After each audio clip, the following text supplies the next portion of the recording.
Hey guys, it's your favorite digital mentors from Stand Up Retail. And Carrie and I are back with another leadership lesson and discussion for all you new struggling leaders out there.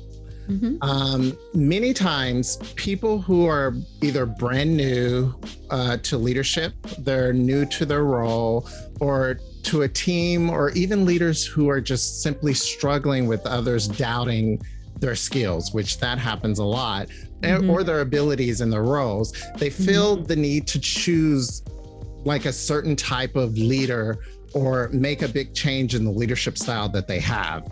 Yep. And this is often a choice between two extremes. It happens often.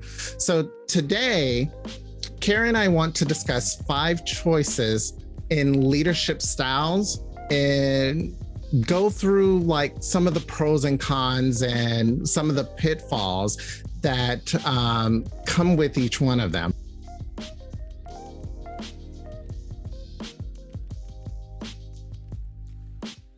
So Karen and I both, as you know, we're both leaders. We both have leadership backgrounds. And throughout our career, many times we were pressured through that time frame to either choose a type of style, and then a lot of times we found ourselves defending, the type of leader that we were or that we wanted to be. So we often worked for people and companies who told us we needed to be like this different type or some certain type of manager in order for us to be successful. Yeah, I mean, the pressure is totally real. Yeah. I'm sure Ed can agree. There were so many times throughout my career where I was pointed in the direction by my supervisor at a leader that they looked at as successful or having a great skill set, or you should be more like that type of leader. Yeah. And that's a lot of pressure on someone. And it really makes you feel like you're forced to make a change. And we're here to say, like, you don't necessarily have to make a change, but you have to understand that your leadership style has pros and cons. And if you are going to make a change, you really should understand what those pros and cons are, but also understand that the pressure is real and that who you will be as a leader will change throughout your career. It ultimately will. We want to show you the pros and cons of the 5 most common choices that people feel like they're stuck between, and really how they can impact how other people perceive you. So when you actually make a radical change, people are going to notice, but the perception might not always be what you expect it to be. Right. And this is how your team perceives you, how your peers perceive you, even how your boss or elevated executives might perceive you. So we wanted to go through those with you today and really show you how they can impact perception, but they can also impact your personal job satisfaction, as well as your success and your long-term career within a company. So that's what we're going to discuss today, Ed. I'm real excited. Yeah, me too. So digging really right into this, we're going to go through 5 common choices. And these choices are usually, like we said, between 2 major extremes. And the first scenario or choice that a lot of leaders find themselves faced with is being either too timid or too humble. Yeah. And, Ed, like when you hear those phrases, like when you're a leader and you're like, oh my gosh, like I don't want to be overbearing or aggressive, especially as a new leader, like, what do you find happens? Like, what are some of the pros of being humble? And what are some of the cons of being too humble? Yeah, I think the thing about if you're too humble, one of the things that I've learned about being too humble is that people tend to not believe in you. And they feel like either, oh, he's a pushover, oh, I can get over on you because he's super nice, and things like that. But I think little pieces of of being humble throughout the career, but you not letting it take over are good, because being humble can be a human side of an individual as a manager. So it can be a good thing, and it could be that good side. It's just that you don't want it to change the perception of whether it's your team. I mean, how many times have you gone into a role and people are like, he won't last long, you know? I will be honest. I'm not quite sure I've been aware of it, but I'm sure that's actually happened. You know, I think there's a little bit of vulnerability that kind of comes into play when people kind of talk about these two styles, or these two perceptions. These might be more perception based instead of a choice. A lot of companies will talk about how a leader needs to show vulnerability, so people can relate to you. Right. And that makes you a relatable leader, or someone who is vulnerable enough to show that you're not perfect. And though that can be very, very good, that can be a very, very good part of your leadership style. But when it does go to the dark side and it kind of takes over, you know, there are a lot of potential hazards to being too humble or being too timid when you choose to go to the extreme. People might not believe in you, like you said, or people might not think you care enough to take risks, or that you play it safe, or that you don't address performance issues, or that you are afraid to make decisions, that you don't act quick enough. There's a lot of risks involved in being too humble or being too timid, and understanding what your comfort level is with being vulnerable has a lot to do with that. All right, moving on to the second one. So the second choice a lot of leaders find themselves stuck in is the choice between being confident, being perceived as confident, or being perceived as arrogant. And I think this one is a particularly good one. I see Ed laughing. I see him going, I'm sure he has quite a few examples, not of himself, but leaders he's worked for or with or led, as we all probably have. But a lot of times as a leader, you get feedback and from your boss that says you need to be more confident. You need to build your confidence. And there's a fine line between confident and arrogant, but the perception and the impact it can have on how people perceive you is massive. Yes. It's massive. Ed, what are your thoughts on being confident? Like there's being confident and being too confident, and then there's being arrogant. I mean, as far as being confident, you can be confident in things like your strengths and things like that. If you're using those things that that you're good at, those, whether it's soft skills, hard skills, learned skills, or things like that, that place where you feel comfortable and that you work well in this space, that's okay to be confident there. I agree. That's a good thing. However, if you are someone that is overly confident in those things that you can be in, you could also become an overbearing manager or leader, because you can be so confident that you don't understand why someone else doesn't get it, or how can you not see how this works, and things like, in that mindset, and it can be overbearing. When I think of like becoming more confident, and then also like misinterpreting arrogant, like coming across coming across as arrogant as like you showing people you're being more confident. Right. You know, I think of 3 examples, you know, like I think like when you're confident, you raise your hand, Yep. you participate, you share your expertise. Yep. When you're overconfident, you start talking where you don't have expertise because you think you can fake your way through it. Yep, That's exactly. overconfidence, is when you overestimate like Yeah. your knowledge or the value you might be adding. When it crosses over into arrogance is you actually feel like people need you. Yeah. And it really truly means that only your opinion matters and that your solution is the best because it's yours, because clearly you know what you're talking about.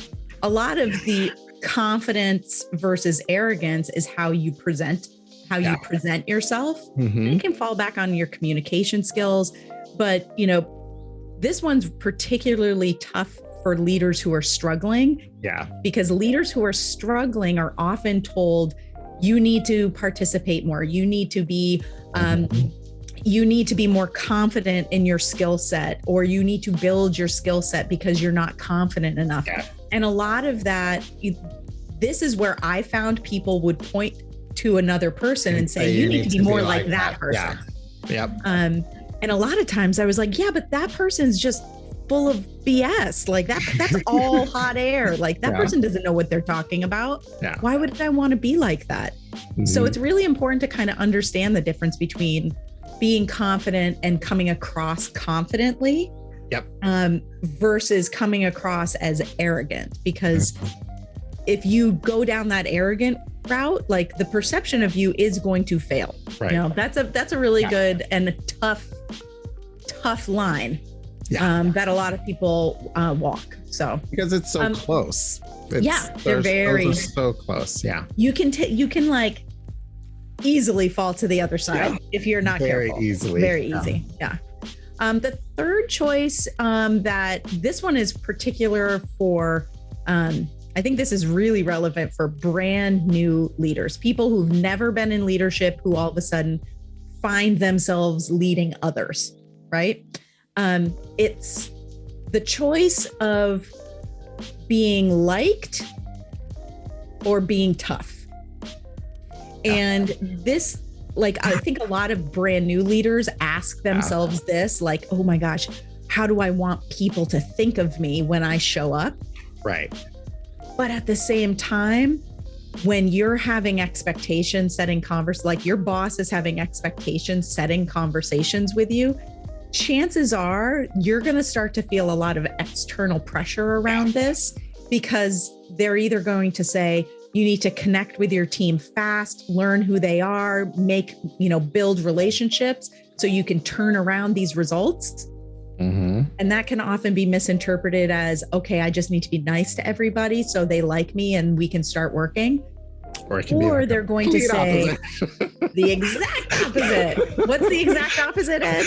That is going to be like, okay, this person needs to go. Get this person out of here. Yeah. Like, we need to work on a exit plan, blah, blah, blah. And when you as a new leader hear that, the first thing you think about is that, oh, I got to get rid of this person. You know what I mean? And you totally go into this, like, this mode of being like this direct person. And managing the, like, you kind of go into a process mode. Right, exactly. Like, okay, my boss just gave me a job. I got to clean up this mess. Like, a lot of times leaders find themselves in a new role because the person who just left made a mess. Right, exactly. They made a mess.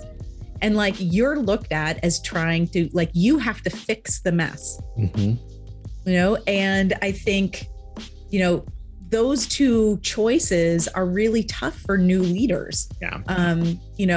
Leaders who are struggling or who have people doubting their skills or are starting to get some bad results and they feel like they need to make a change might also think, oh, I've been too easy on people, or I've been too personable, and I've been, everybody likes me. Maybe I need to toughen up. And like, you can easily swing little bit too far. Because you might feel the pressure in your role. Like, if you don't fix this in 3 months, like, we're going to have a different discussion. And you might think, oh my God, I got to become a tough ass, like, immediately. Exactly. This often becomes like being empathetic or being results driven or process driven. And like, there are pros to being empathetic, but they can easily go a little bit too far. There's also, you want people there needs to be a healthy amount of respect on both sides of the equation. Meaning you should be respectful of the people you lead, and you would hope that the people you lead have a level of respect for you based on your skills, not just the fact that you have a title, but because you are leading them with integrity. And a lot of people can mistake being liked for being respected. Like, I've often had to tell people things they don't like to hear, but because of the relationship I built, meaningful work relationship based on developing someone and making sure they were satisfied and they were moving forward in their career, I could have that conversation and it not be taken personally. And then we move on and we still have a very good working relationship. And that was because they respect you and you respected them. Exactly. I think that's where, people mistake, like, oh, I want them to like me. For I want them to respect me. And then being tough means, I'm trying to get them to respect me only because of a title I have, not because of the way I'm acting or that I'm leading with integrity or with empathy. So I think, that's a tough one. It's a really tough one for both new leaders, people who just get into leadership, feel like they have to be one or the other. And really, it's not one or the other. You can be both, but I think respect is what kind of is the central theme that holds the two together, right? Exactly. All right, number 4. I know this one is really near and dear to Ed's heart, so I'm going to have him talk about this one a lot because he even had to really kind of walk me through this one. But number 4 is really, leaders often find themselves acting a certain way. Either they are being too empathetic, or they're being empathetic, or they're being sympathetic. And like, the nuance between that word is again, it's kind of like confident and arrogance. Empathetic versus sympathetic is very similar to that fine line. So Ed, just explain a little bit about like how being empathetic can help you as a leader, and how being sympathetic can actually hurt you as a leader, and what the difference between the two is, because I thought you explained it well. So when you're being empathetic, especially when you're leading a team, you understand why they do things or why you're in the situation that you're in, but that situation does not deter you from still being a leader, still leading a team. It doesn't it doesn't affect that. So like, you understand what somebody might be going through. Exactly. And that you use that information to actually help you understand how to act. Right, exactly. Okay. It could change the pulse of how, like, if you are a new manager and say, for instance, you're a new manager and you've put together everything on how a specific conversation was going to go. You know what I mean? But then you do the homework and you realize the situations behind why it might have happened. It doesn't change that you're still going to address what you're addressing or what you're going to do, but you have now maybe changed the tone. You know what I mean? Or maybe there's a different understanding to it, but you're still going to come across. Whereas when you tap over into being sympathetic is that part where a lot of new leaders find themselves in. Well, do you think that they're being told? I'm wondering if new leaders are being told to be empathetic, and they confuse it. They confuse it with being sympathetic. Yeah.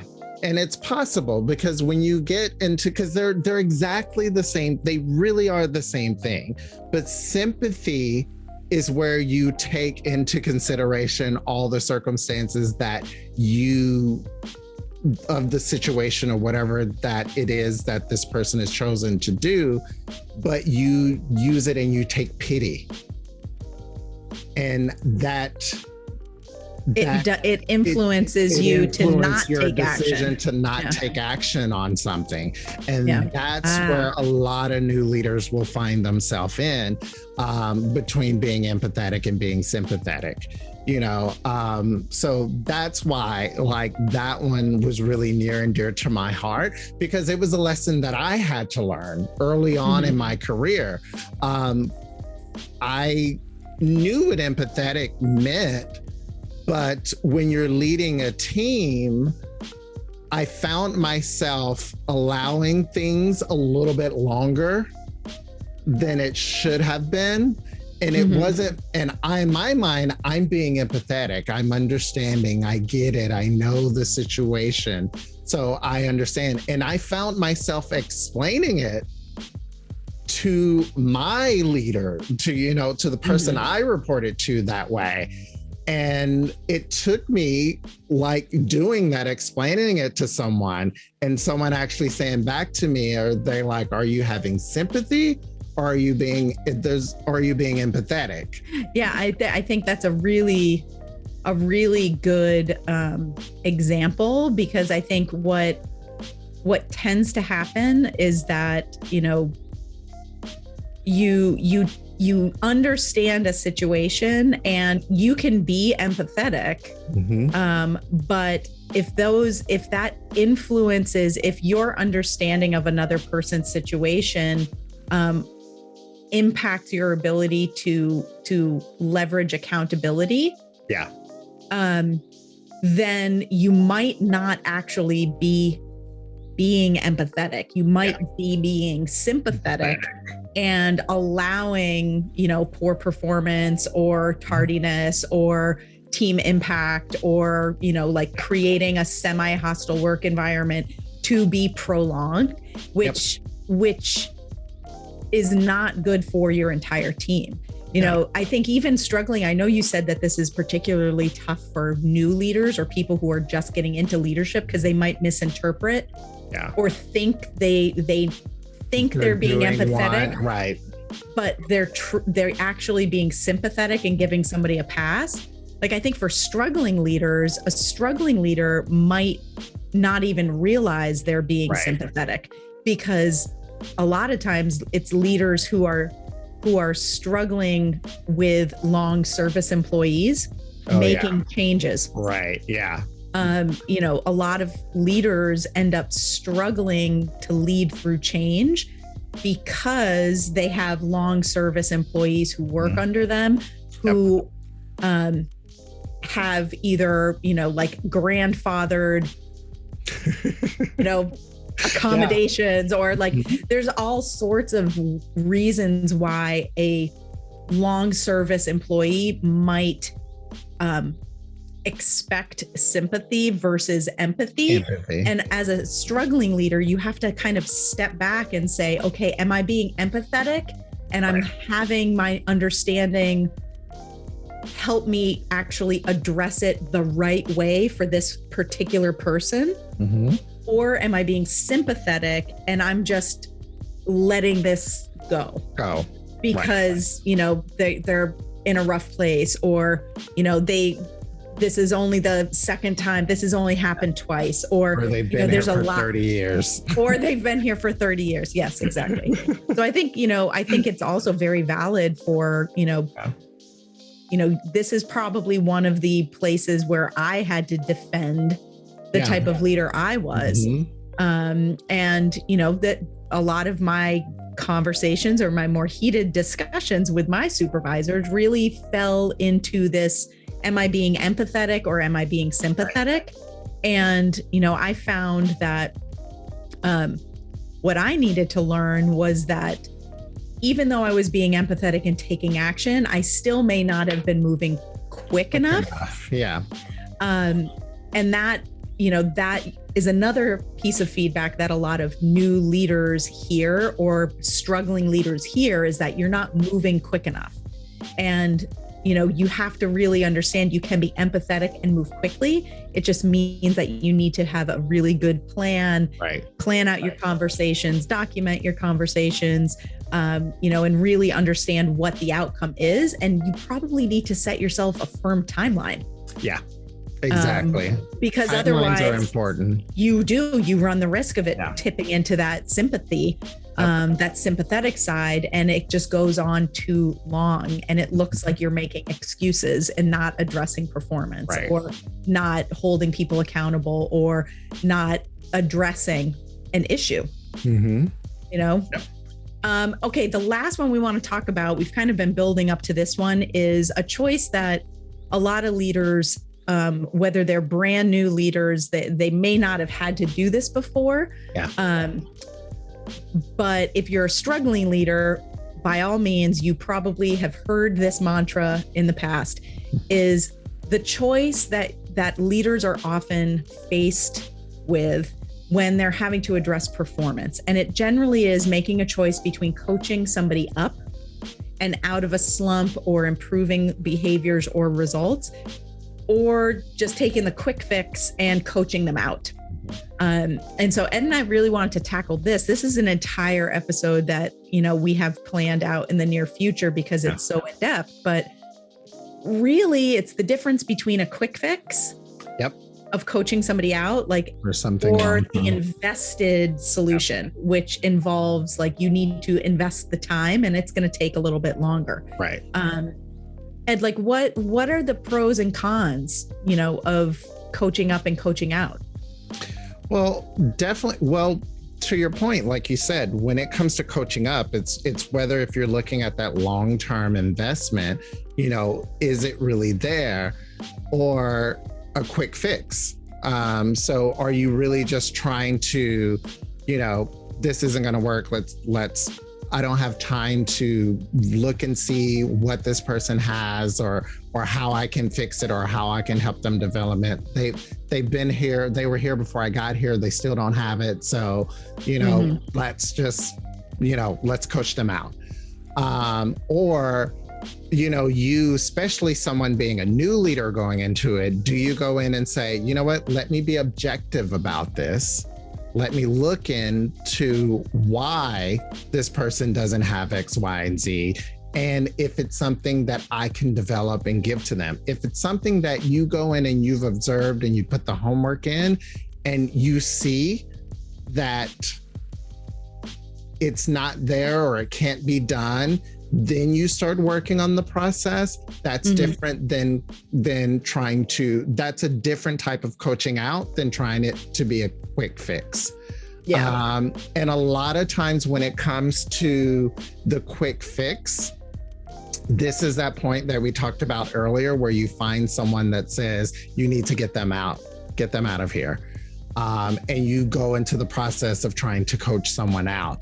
Whereas, when you're wanting to coach someone up and invest in them and to get them to build them better, this is that part where I found myself defending myself a lot of times to my bosses or to an organization, because I'm like, no, I know she was this way with so-and-so, but I've just come to the team. Let me spend some time.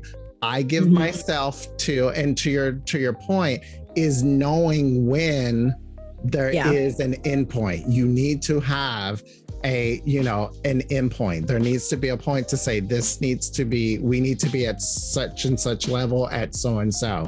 And you need to be real. When it comes to coaching up, you have to be very realistic about the goal that you're trying to achieve. You have to really pay attention to how the needle moves.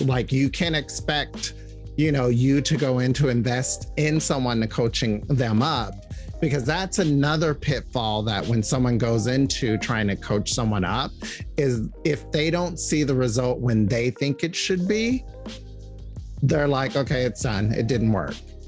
And you really didn't invest the time into it. So that's, for me, that's how that worked. And this was that part where I always found myself that push and pull with my bosses when it came for me. Yeah. I mean, I think, if I were to objectively look at this, I think there's pros and cons of each in each of these. I think as a brand new leader, fresh to the team, you should not look at yourself as an executioner. Exactly. I think you should learn your people and see what you feel their capabilities are, and understand that you still may have the pressure from the outside of a supervisor or the HR organization or, another team saying you need to take action. This person needs to go. So you need to understand that you are going to probably be faced with a choice of, do I work with this person to try and develop them and keep them with the organization, or is this a lost cause? So you have to make that choice. Am I going to invest the time, or am I going to just do what I'm told and then move on? And like a lot of new leaders think, you know what, like I have to fix the problems that were here that the previous person left me. Well, that doesn't necessarily mean a clean slate and wiping the team out. The con, though, is that a lot of people who are really weak or struggle at holding other people accountable will choose to coach people up instead of taking the action of moving somebody out of an organization. And this is what I think a lot of struggling leaders are challenged with, is that, it's not that somebody wants you to be an executioner. It's that you either haven't quite figured out how to structure a plan to develop them out of the slump that they're in, which means, maybe you're not investing enough time. Maybe you have unreal expectations or an unreal timeline for these people. There's a lot of cons in coaching up, that if you have not coached somebody up, that you, as a leader, you kind of have to say, like, did I put in the full effort? But a lot of people who struggle at holding people accountable think that they can put off the inevitable by saying, I'm going to work with this person. Don't worry, I can make them better. And I think every choice, all of the different leadership styles that we talked about before this, if you're being too sympathetic, you might not be holding somebody accountable. That falls onto a struggling leader, often. I'm not tough enough, so I just need to fire somebody. And then they'll respect me because I'm the boss. There's a lot of pitfalls that, as a new leader or struggling leader, all of these kind of interact with each other. But coaching up versus coaching out is a particularly hard one, because as a new leader, you might feel, I'm going to invest my time. I'm going to save this person, or I'm going to turn the team around. But it requires you investing the time to actually put in the work to do that. And hold people accountable to the benchmarks you set. Versus, a struggling leader who's like, I just need, clearly, I'm being told I'm not holding my people accountable. I've been trying for the last year to improve, XYZ's behavior, and nothing has changed. Or I've been trying to get them to understand and make this change so their results are better, and it just isn't working. You know what? I've been told I've given them too much time. I'm just the quick fix is they got to go. And so, like, there are pros and cons to the perception. Other people will look at you differently if you make a huge swing. Exactly. If all of a sudden you're really nice one day and then you're really tough the next day because you had a bad conversation with your boss and felt that you needed to change, people are going to notice. And sometimes they're not going to notice for good reasons. So, I think this one, you got to think long and hard. There's pros and cons to each, but you also have to keep in mind that being a leader is not just checking a list and managing a product or a team that you look at like a machine. Yeah. Like there are nuances to leadership, and this is particularly a choice that is very nuanced, and filled with pros and cons on both sides. Yeah. So, all right, those are our 5 choices. So these are just 5 common choices that new or struggling leaders often find themselves faced with, whether it's on a day-to-day basis or when you first get into a new job, or if you've had a tough year and your supervisor tells you you need to make a change. These are 5 instances that a lot of times you wrestle with in your mind. You're trying to figure out, who am I going to be? How am I going to be different? Yeah. It's really important to understand that there are perception changes that are both good and bad for each one of those leadership styles and leadership traits. But that's only 5. That's only 5 common little choices. Right. I would love, and I know you would too, to hear about what other tough leadership style choices or situations have you been in? I would love to get into a really in-depth discussion in the comments on this one, because I think especially nowadays with the changes in how we're working, and how workplaces look differently, and the stress of there's so many stresses, and issues that leaders deal with on a day-to-day basis, that we're faced with a ton of leadership style choices on a daily basis. So I would love to hear what choices you've been kind of forced to make, or if you found that you've had to defend the style of leader that you are, because I'd love to get into a discussion and comments about this. That would be great. So as always, we'll be back with another episode with some key leadership lessons. And until then, this is Ed and Carrie from Stand Up Retail signing off. Bye guys.